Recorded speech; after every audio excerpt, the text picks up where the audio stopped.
Welcome back. In this short video we're going to look at a very simple concept, and that's that when you break a compound up in a solution, you actually may have more moles of electrolytes in the solution than you have the moles of your original compound. If your original compound can break apart into different electrolytes, you actually may have more moles of electrolytes than you did of a compound. So, as I've written here, when an ionic compound dissolves, the relative concentrations of the ions in the solution depend on the chemical formula of the compound. So let's look at an example.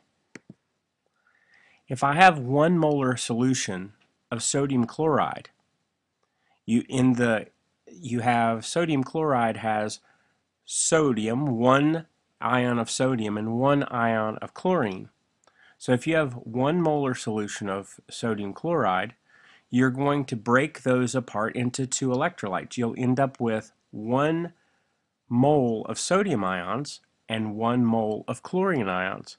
So when they completely break apart, if it's a solution and it's soluble, they'll break apart, they'll dissociate, and you'll end up with actually 2 moles of ions in 1 mole of sodium chloride. So what you started with 1 mole will actually break apart into 1 mole of sodium and 1 mole of chlorine. I've got a thing at the bottom here. This is similar to the idea that in 1 dozen pairs of shoes, there would be 1 dozen right shoes and 1 dozen left shoes. So you would actually have 2 dozen shoes in 1 dozen pairs of shoes, since a pair actually has 2 shoes in it. Similar to that. Let's look at a different example that would have more than 1 electrolyte breaking apart in each.